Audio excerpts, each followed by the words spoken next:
आज हम यूनिट 1 ठोस अवस्था सॉलिड स्टेट पार्ट के अंतर्गत भाग 1 क्रिस्टलीय ठोस व क्रिस्टलीय ठोस और विषमदैशिकता और समदैशिकता के बारे में पढ़ेंगे। ठोस की विशेषताएं, इसके पहले बता दूं मैं, द्रव्य क्या है जिसको हम 11वीं में पढ़े हैं। ऐसा वस्तु जिसका द्रव्यमान और आयतन होता है, अर्थात जो स्थान घेरता है उसे द्रव्य कहते हैं। जैसा पेन, मोबाइल, मनुष्य, हम स्वयं एक द्रव्य है।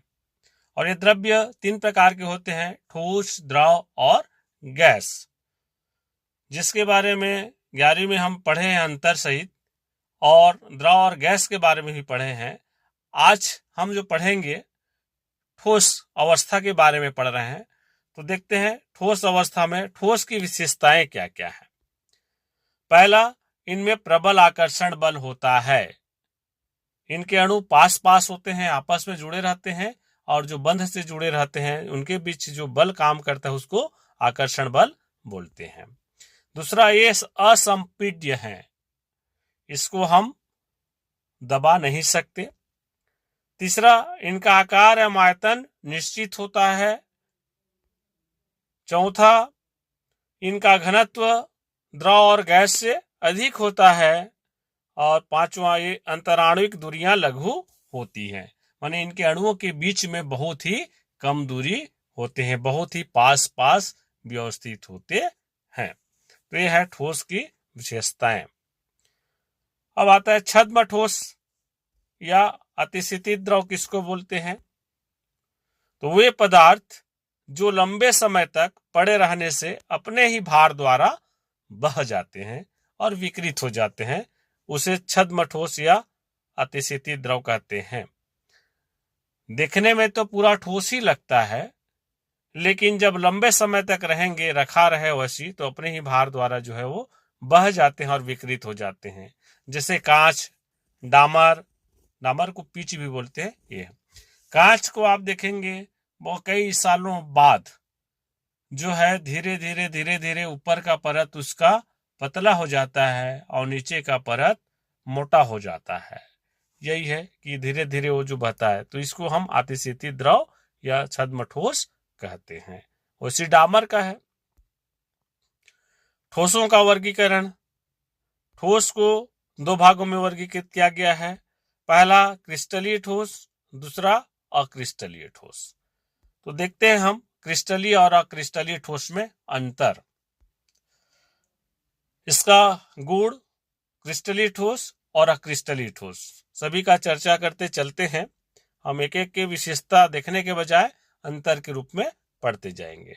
पहला, ज्यामिति या आकार की बात करें तो क्रिस्टलीय ठोस का जो ज्यामिति है निश्चित होता है और अक्रिस्टलीय ठोस की ज्यामिति अनिश्चित होता है। अब क्रिस्टलीय ठोस की ज्यामिति निश्चित क्यों होगी, देखते हैं। इनके अणु पास पास एकदम क्रमबद्ध व्यवस्थित हैं। आपको इस चित्र में जो है दिखाई दे रहा होगा, सोडियम धन आयन के बाद क्लोराइड ऋण आयन है, फिर सोडियम धन आयन है। नीचे की ओर जाएं भी तो सोडियम धन आयन, क्लोराइड ऋण आयन, सोडियम धन आयन। इस प्रकार से हम देख रहे हैं इसमें ये पूरा व्यवस्थित है। देखिए यहाँ पे एक सोडियम धन आयन है, ये सोडियम धन आयन के चारों ओर यहाँ देखें हम क्लोराइड आयन है, यहाँ क्लोराइड आयन है, ये क्लोराइड आयन है, ये क्लोराइड आयन है। माने इस प्रकार से व्यवस्थित है कि धन आयन के चारों ओर ऋण आयन है। अगर हम इसको और आगे बढ़ा दें तो इस क्लोराइड आयन के लिए देखेंगे तो यहाँ पे सोडियम धन आयन आ जाएगा। सोडियम धन आयन के आ जाएगा तो यहाँ देखेंगे ये जो क्लोराइड आयन है इसके लिए यहाँ सोडियम धन आयन, यहाँ आयन, यहाँ सोडियम धन आयन, यहाँ सोडियम धन आयन, माने एकदम व्यवस्थित है, अर्थात इनकी निश्चित ज्यामिति होती है, कण एकदम सटीक बैठे हुए हैं। अक्रिस्टलीय ठोस अनिश्चित होते हैं। देखिए इनमें कण अव्यवस्थित हैं, कहीं जगह जगह खाली जगह दिख रहा है, रिक्त स्थान दिख रहा है। दूसरा देखते हैं प्रकृति। तो क्रिस्टलीय ठोस वास्तविक ठोस होते हैं। क्यों? क्योंकि इनमें अणु व्यवस्थित होते हैं और आयनों में भी इनके देख रहे हैं तो विपरीत आयनों से घिरे रहते हैं बराबर संख्या में, जबकि अक्रिस्टलीय ठोस आभासी ठोस होते हैं या अतिशीतित द्रव होते हैं। लगते तो ठोस हैं पर वो ठोस नहीं रहेंगे, जैसे कांच और डामर का हमने उदाहरण लिया भी है। तीसरा, कणों की व्यवस्था देखें तो क्रिस्टलीय ठोस दीर्घ परासरी होता है। दीर्घ परासरी का मतलब यह है कि कण को क्रमबद्ध जब रखा जाता है, इनके कण क्रमबद्ध व्यवस्थित होते हैं तो कई परत मोटाई ऊपर तक चले जाते हैं, जबकि अक्रिस्टलीय ठोस लघु परासरी होते हैं, अनियमित होते हैं, ये इनकी व्यवस्थित व्यवस्था नहीं होती है, इस कारण ये ज्यादा ऊंचाई तक या जो है व्यवस्थित नहीं हो पाते हैं, गिर जाते हैं और इनकी आकृति भी अनिश्चित हो जाती है। इस कारण ये जो है लघु परासरी होते हैं। फिर गलनांक की बात करें तो क्रिस्टलीय ठोस का गलनांक अधिक होता है। क्यों? क्योंकि इनके कण व्यवस्थित हैं तो इनका गलनांक जो है उच्च हो जाता है। इनको पिघलने में अधिक समय लगेगा, एक अणु से दूसरे अणु ऊर्जा पहुंचाने में, जबकि अक्रिस्टलीय ठोस का गलनांक अनिश्चित होता है, अर्थात कम होता है, क्योंकि इनके कण व्यवस्थित नहीं होते हैं तो आसानी से ये जो है पिघल सकते हैं, ऊष्मा को ग्रहण कर लेते हैं। अगला अंतर है दैशिकता की बात करें तो क्रिस्टलीय ठोस विषम दैशिक होते हैं, जबकि अक्रिस्टलीय ठोस समदैशिक होते हैं। ये उदाहरण से आप समझ जाइए। देखिए, विषम दैशिक का मतलब हम देख रहे हैं, क्या देख रहे हैं आप? लाइन को देखिए, खड़ी लाइन जो ए वाला लाइन है, हम देख रहे हैं, मान लो लाल वाले को हम सोडियम धन आयन माने और हरा वाला को क्लोराइड आयन माने, तो इस आधार पे देखें, जैसे हम ऊपर की ओर जा रहे हैं तो पूरा उस दिशा में सभी कण समान हैं। लेफ्ट साइड देख रहे हैं तो पूरा सोडियम आयन है लाल वाला, और उस लाइन के राइट ओर देख रहे हैं तो क्लोराइड आयन है। लेकिन जैसे ही हम उसको दिशा बदल दें और दिशा बदलने के बाद बी वाली लाइन पर नजर लगाएं तो देखिए यहाँ पे सोडियम सोडियम या क्लोराइड क्लोराइड आयन नहीं है, एक सोडियम आयन है, दूसरा क्लोराइड आयन, फिर सोडियम आयन है, क्लोराइड आयन है, तो दिशा में जो है इनकी आयनों का परिवर्तित हो गया, इसलिए हम इसको बोलते हैं विषम दैशिक। अक्रिस्टलीय ठोस में देखते हैं समदैशिक। चूंकि ये अनियमित व्यवस्था वाले होते हैं तो देखिए किसी भी दिशा में आप देखिए, ऊपर देखिए चाहे दूसरा दिशा एक की ओर देखिए, सभी में जो है समान आ रहा है, अणु जो है सब में समान दिखाई दे रहे हैं।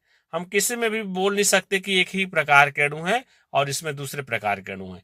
जबकि विषम दैशिक में देख रहे थे, ए वाले लाइन में देख रहे हैं तो सब समान प्रकार के अणु हैं, और जबकि बी में देख रहे हैं तो असमान अणु आ रहे हैं।